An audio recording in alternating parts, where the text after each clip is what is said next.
Welcome back to another edition of Fly Tying with Misiura. Today I'm going to tie a wet fly. I like fishing wet flies, especially when there's not a lot of dry fly action, or if dry fly action is kind of slow. You see a few dry flies coming off, but they're not really coming off hard enough for them to come up to the surface. So this is going to be a silver March brown. The hook I have in the vise is just a standard length. It is a size 12. I believe this is a dry fly hook, but you can use a wet fly hook. You should use a wet fly hook. Gives it that little bit of extra weight to get down through the water film. This will go through though. I'm going to use a dark brown thread, and this is an 8/0 thread, and this is from Hemingway's Frosty Flies. Very good, very strong stuff. This 8/0 is more like a 10 or a 12/0. I'm going to start that behind the eye, and I'm going to bring it back to the rear position, right where that, and get right around that barb,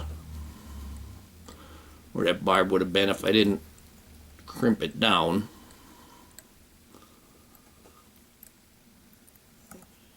And we'll get rid of that excess. I'm going to put a rib on first, and that rib is going to be an oval silver tinsel. I'm going to make that tag. Oh, let me trim that part. It's coming apart there a little bit. There we go. I'm going to make that tag just about the length of the body. So that way we could have a nice nice flat body. I'm going to go ahead and not even going to get these, wrap these, just a first few wraps, wrap them tight. And we're going to just put that on the side. We come up to the top.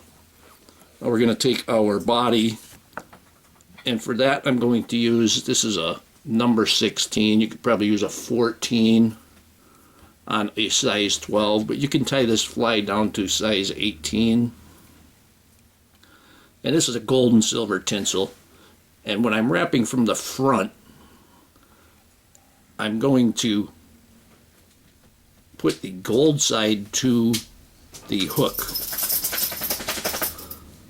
If we're wrapping from the back, I would tie it so that I can see the gold side. Wrapping it from the front, I want the silver side showing, so I'm going to tie that in with the silver side on the outside. We're going to go ahead and wrap this. I hope I have it long enough. Cut a long enough piece here. I'm going to go to the back.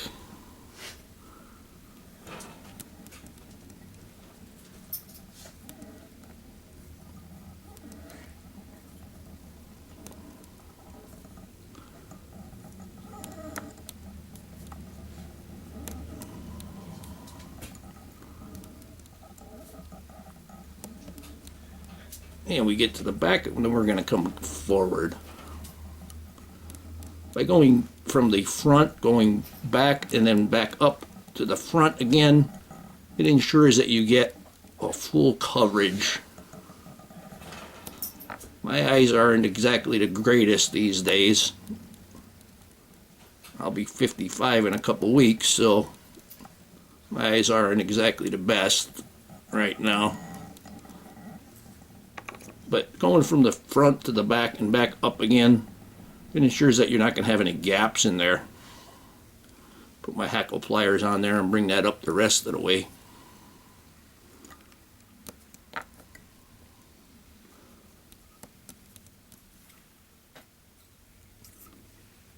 And we'll go ahead and tie that off. And trim away that excess. Now we're going to take that oval tinsel and give that probably 3 wraps. I still have it on the spool, so I'm going to just turn my once, twice, 3, get right up to the top there, and we're going to tie that off.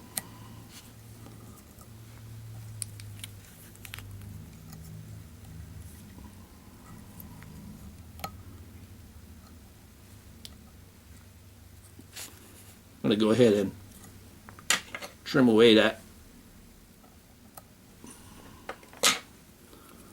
excess.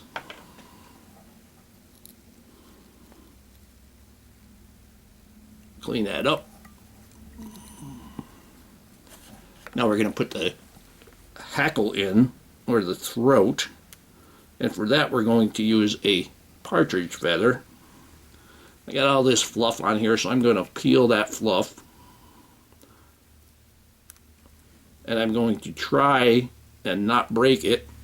I want to keep that stem there because I'm going to tie it in by the front, and this gives me something if I have to use the pliers, gives something to the hackle pliers to hold on to, or may be able to use it with my fingers only without hackle pliers. I'm going to pull it all back and expose that tip,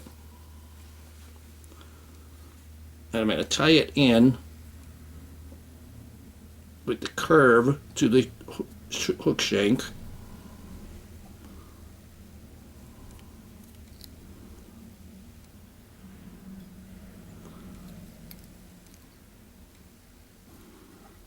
And then we can trim away that excess.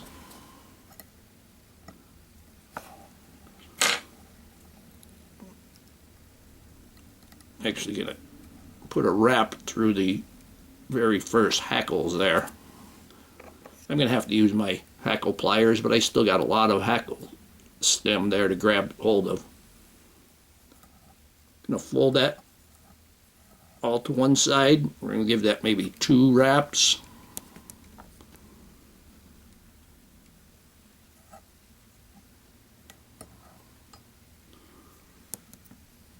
Twice. See what we got. I'm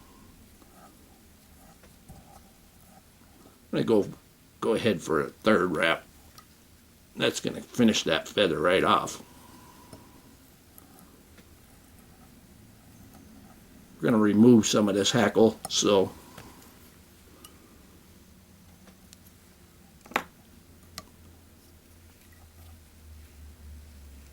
might look now that it's like a little bit heavy.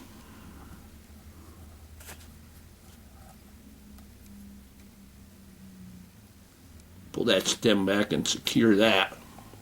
But what I'm going to do is I'm going to take away a lot of the hackle that's on top.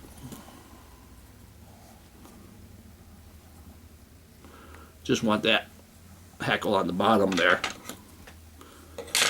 Go ahead, I'm going to use my nail clippers because I could get it closer. Yep, had a couple that I didn't have a hold of.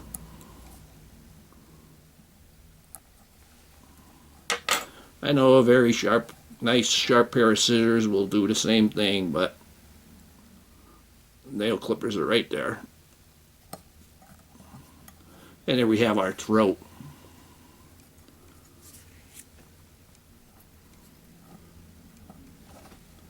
One of the drawbacks to partridge hackle, like I have a partridge skin, and I took one of the smallest hackles that was on there, and you can see how long that is, but that's going to work. Now for the wing, we want to use pheasant. You could use brown pheasant, brown body pheasant. Here I have a pair of brown hen pheasant tails. Could use them. That's a nice color wing right here. This is actually a side tail from a ringneck pheasant. And these would make a nice wing right there. And I think I'm going to use this ringneck pheasant. what I'm going to do is basically I'm not going to use 2 feathers and take one from each feather. What I'm going to do is basically pull them off just like you would with a lining up the tips there, just like you would with a hackle going to make a tail. I'm going to cut this off.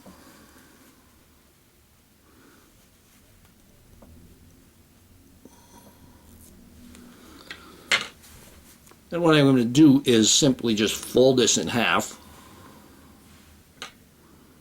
And now you can reshape that.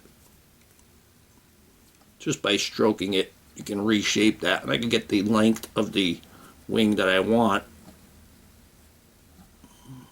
And I want that wing to go just a little bit past the body there. Hold that in place. Put a loose loop, pull it straight down. You see that front come back, come up. And here we have our body. Oh, it's a little bit laying on its side, so I'm going to back off that. And I'm going to give it another try. There we go, much better. Got a nice colored wing there. Got a nice colored hackle. Going to go ahead and clip away the excess. I'm really liking those nail clippers.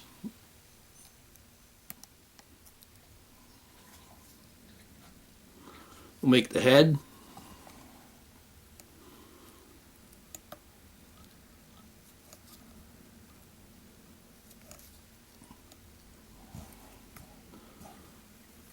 Go ahead and give it a whip finish.